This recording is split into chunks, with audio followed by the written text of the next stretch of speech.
record. And I hope it is recording now. Yes, it is recording. Okay. What we're going to do, we're going to start reading together and analyzing together The Land of Sad Oranges. As I told you last time, I'm not that interested, you know, in Ghassan Kanafani's life, but you have an introduction, as you see what we have on the screen right now. You have, you know, introduction. Ghassan Kanafani was born in Accra, Palestine, 1930s. This is just to add your information, just to have an idea. One, because I know most of you usually like to know something about the writer. Number two,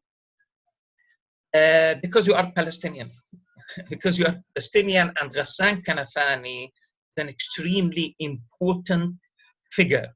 Now, when people ask about, you know, as I told you last time, my foreign friends, supporters of Palestine, people who like Palestine and live outside and who don't know enough about Palestine, usually when they ask me, okay, we want to know more about Palestine. What do you recommend? Do you have any kind of recommended readings, texts? Of course, the first name that comes to my mind is Ghassan Kanafani. And because we're studying comparative literature, and as I told you, in comparative literature, especially in this course, I am interested in, yes, comparing pieces of literature, texts, poetry, fictions, etc., etc. But also, we are interested in the context. I'm starting with Ghassan Kanafani. We'll read, inshallah, I think, and we'll read another text by Ghassan Kanafani. The other text is Death of 12, Maut Sarir Raqam 12. So you have it in both English and Arabic. But I'm interested, of course, in the English translation. And then we will start reading something from, you know, Africa. I'm starting, and Russia. But I'm starting with this because I know that you are familiar with the context within which the text itself was produced. Edward Said, today I will upload a text about Edward Said, and I want you to read it.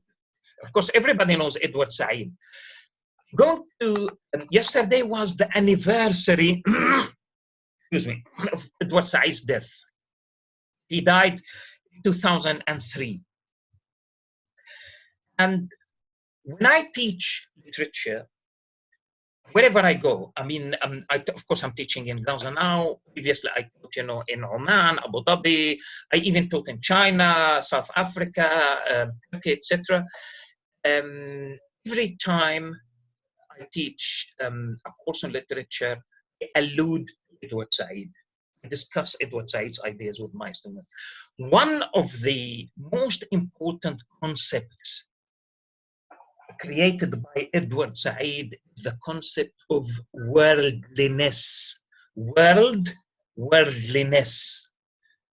Worldliness, of course, I want you to write that, and I want you to look up the definition. Edward Said's worldliness. Part of that definition is the socio-political context within which texts are produced. We will be studying together, reading together, and analyzing, excuse me, Land of Sad Oranges, Ghassan Kanafani, and looking at the same time the worldliness of the text. The worldliness here is, of course, as I said, the context, the world within which socio-political world, socio-political context within which this text was produced, but also the text itself. And this is why we are going to be doing textual analysis. Okay, so we will be moving together. I'm not going to be reading the introduction with you. We'll leave that for you. And of course, if you have anything to discuss about Ghassan Kanafani, you know, extra material, you want to talk to us, discuss with us, you are most welcome. So what we're going to do now, of course, I can't see any, you know, any view, but I'm looking at the text and I'm moving the land. We'll go to the land of sad oranges. Notice, and I'm sure some of you know the title, even if you don't know the text, even if you're not familiar with the text. And I am sure also that some of you are familiar with the text itself. You must have read it. Some of you must have read it in Arabic. But I'm interested in here every single time we start new text. I want you to ask you the first question. The first question is why do we have that title? What is that title? Land of sad oranges. I mean, oranges are not human beings. Well, this text, I don't know. I will find out because I know that, you know, human beings become sad. Well, animals, but when I say land of sad oranges, so we have sad oranges and we have happy oranges. But that's not the whole title. The title is not only about the sad oranges, but notice it's about the land of sad oranges. So the question would be, first, what do we mean by sad oranges? Definitely, this must be metaphor. Metaphor for what? For who? We will find out. Now, and what is that land that has sad oranges? Well, land of sad oranges must have been also the land of happy oranges, maybe? I don't know. I'm just, you know, let's assume that I'm not familiar with the text and this is my first reading. These are the questions that I would be asking myself. You know, okay, what is that land? Where is that land? What is that land? Where is that land? Which part of the universe? Which part of the world? Because that must be part, again, going back to Edward Said, part of the worldliness of the text. And sad oranges. I will, inshallah, I will upload a text for you. I myself wrote, and it was titled, not the land of sad oranges, about reading Ghassan Kanafani, teaching Ghassan Kanafani to my students in Palestine, etc., etc. Land of sad lemons instead of oranges. I mean, you know, citrons, of course, but what's the difference? We will talk about that. So now what I want from you, because we have 30 to 40 minutes to use Zoom, I want to start reading with you. Now, every single time, you know, I come across an idea, I will stop and discuss with you. And then if we have time, we'll open it for discussion. Or if you have questions, I want you to take notes. Take notes and keep your questions. If we don't discuss your questions today, we can discuss them, you know, at a later stage. As I told you, every single time we finish reading a text, analyzing it, we will have a session for, you know, an open discussion. And I want you to ask, don't feel shy. Ask whatever you like. You are here to learn. Sabaya ya Shabab, you are here to learn. Some of you already know me, and actually I like people who ask questions, serious questions. And of course, all of your questions are serious, I'm sure. And I can't say, you know, these are ridiculous. No. If you are following me, I'm sure you have serious questions because you are serious people. So let's read together. That was the title. See, the land of sad oranges. When we left Jaffa, okay. So now, you know, the question about land, it's very obvious right from the beginning that we're talking about, you know, this time. I mean, right from the beginning. Some of you are maybe from Jaffa, some of you are from Akka. Jaffa and Akka are now are part of what we call Israel. Okay. So is this about Israel? This settler colony? You remember last time we talked about colonialism and settler colonialism? Notice use the word Yafa, the Arabic word, even in this translation. Even in this translation, not Jaffa, not Yafo, the Hebrew word. Notice the Arabic word, and the second city is Akr. Of course, that's an English translation of the. But notice Akka. Okay, that's interesting. That's very interesting. So, are we talking about Palestine? Of course, I cannot say 100% yes, but probably. The narrator. Notice the narrator. Forget about Ghassan Karafani. When I ask about the narrator, I'm not asking about the writer.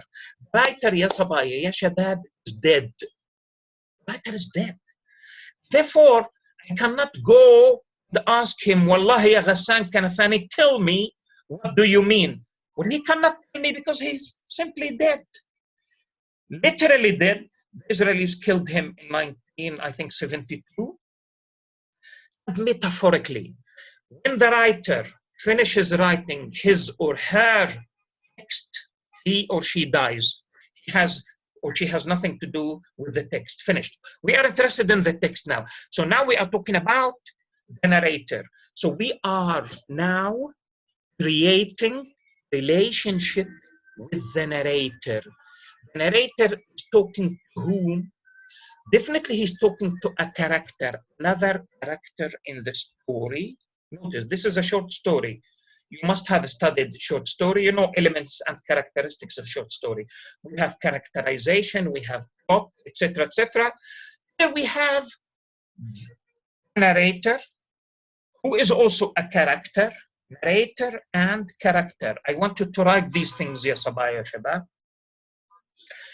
Talking, narrating the story to somebody, including the reader. So that character who is listening to the narrator is a metaphor for the reader. Clear?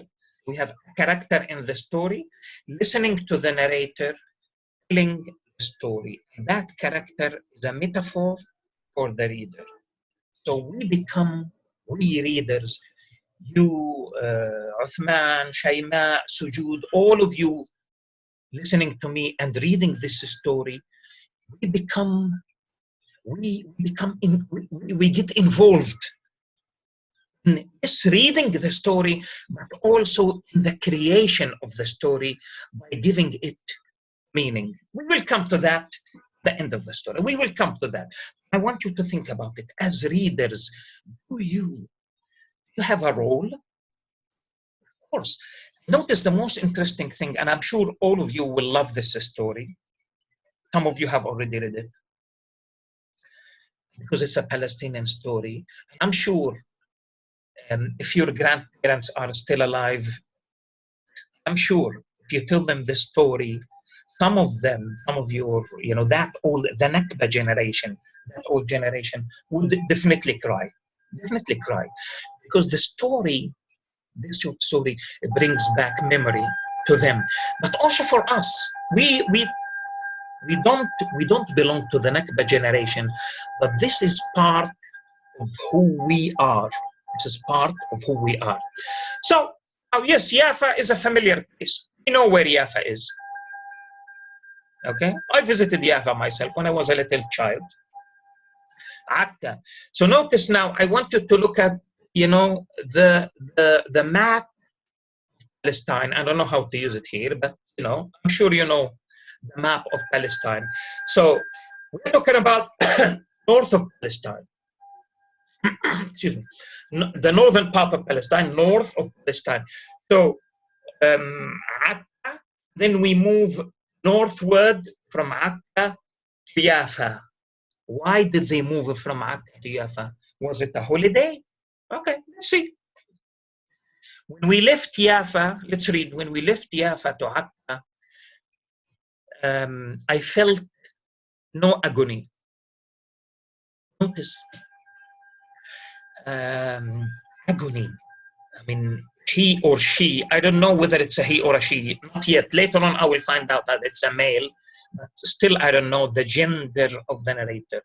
So, but let's, for just familiarity, let's say that it's a he. He doesn't say pain. Okay, he says agony.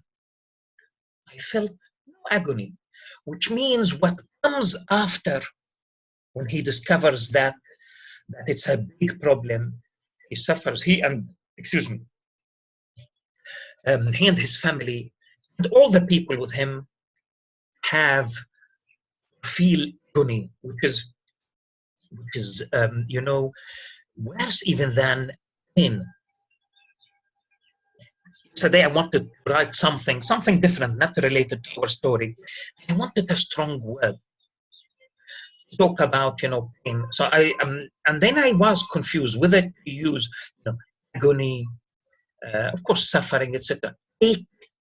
When you have an ache, you say heartache, stomach ache, pain. Depends on the situation, ya Sabaya, ya Shabab. Depends on the situation. Okay. Here, the narrator says, I felt no agony, which means later on, after he realizes what is happening, he will feel, agony, a high level pain.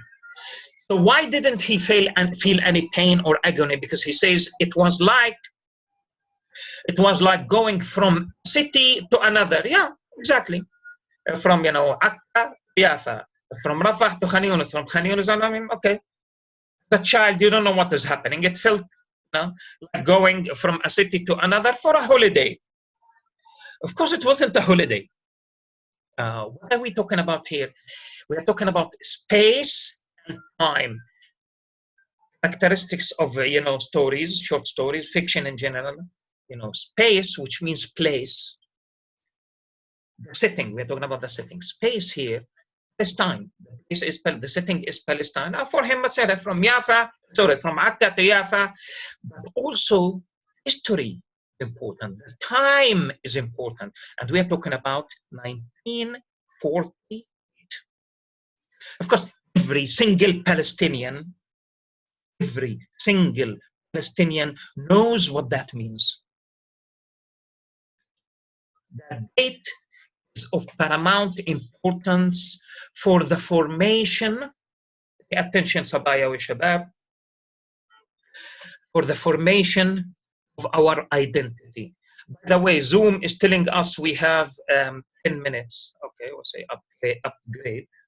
Let's hope that it will continue. Okay. So, it was like going from a city to another for a holiday.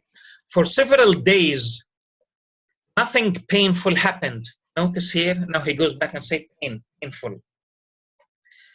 I don't know, the screen is disappearing. I don't know why.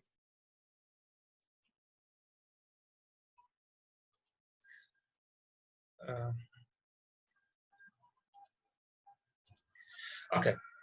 I felt no agony. It was like going from a city to another for a holiday for several days. Nothing painful happened. I was happy. Aha. Why? He was happy because this move from Akka to Yafa gave me a nice break from school. It's like the beginning of Corona. Some of you must have felt happy at the beginning because, okay, we're not going to school, we're not going to university, etc., etc. That's not the point. That is not the point. The narrator, as I told you, at the time was a child. Is he a child as he's telling us the story? Of course not. These are the memories of an adult narrating, remembering his life as a child. This is important. So is the narrator a child? No, the narrator was a child at the time when the Nakba took place in 1948. Okay? Okay. But that was now notice, happy time, Yafa, Akka, I felt happy. The beginning seems to be happy, but then he says things started to look differently when Akka was attacked. Aha. So now we are starting. That was a different paragraph, the beginning. I don't like to use the word introduction. In literature, we don't have introductions. No. The beginning of the story, you know, it's happy. It's happy. And suddenly we have a separate line telling us that things started to look differently when Akka was attacked. So we have that. Why was Akka attacked? Who attacked Akka? Akka was attacked. He doesn't tell us by whom. That night was hard on you and me. So he's talking to somebody. He's addressing somebody. You. You literally is character in the story. Excuse me. You, the character in the story. And you, the pronoun you, is a metaphor for the reader, for me and you. Okay, so two levels here. Literally, a character in the story, his brother maybe, his cousin, his friend, most probably a relative. They were together, most probably a relative, but we still don't know whether it's a brother or a cousin. We'll find out. But also a metaphor for the reader. So things started to look differently when Akka was attacked. That night was hard on you and me. Which night? The night when Akka was attacked. Okay. Let us try to finish at least one more paragraph before Zoom stops. Women were praying, men were bitter and silent. Sadness. The atmosphere is atmosphere of sadness. It's an atmosphere of sadness. The women were praying. Of course, you know, when you are afraid of something, when you are scared, you pray. There's an attack. And the men were bitter, feeling terrible and silent. You and me, again, he's talking to somebody. Obviously, the person he is addressing, the person he's talking to is younger than himself. He's younger. You and me and all the kids, everybody, the people that he's talking to, including the person he's talking to, well, you know, it's children. You and me and all the kids our age didn't understand what was going on. As children, you don't know what is happening. That night, we started to gather the threads of the story. So the question, I want you to underline this. Gather the threads of the story. Which story? Threads of the story, 1, 2, 3, 4. Give meaning to the story. Which story? The Palestinian narrative, Nakba. Nakba. 1948. What happened in 1948? It's started, you know, since we started together to understand what is happening in Nakba. When the Israeli soldiers left after threatening and swearing, a big van, when the Israeli soldiers, notice? So now it's clear. It's clear who is attacking us, attacking Akka, Yafa. When the Israeli soldiers left after threatening, swearing, insulting and swearing, big van stopped in front of our home. Big lorry, a van. In front of our home, few things from home, mainly beds and blankets. I'm sure you can picture what is happening. Taking things, you know, bed, a blanket, mattress. These things were thrown into the van, into the big car, into the lorry. I was standing with my back against the wall of the old house. Notice, ya shabab, ya sabaya, the details. He remembers exactly where he was standing and what he was doing. I was standing with my back against the wall of the old house. He remembers it was an old house. Of course, the question is, how old was he? We don't know. We still don't know. We don't know how old the narrator was at the time. I was standing with my back against the wall of the old house when I saw your mother. It doesn't say my mother, your mother. Is she the same mother? Their mother? I don't know.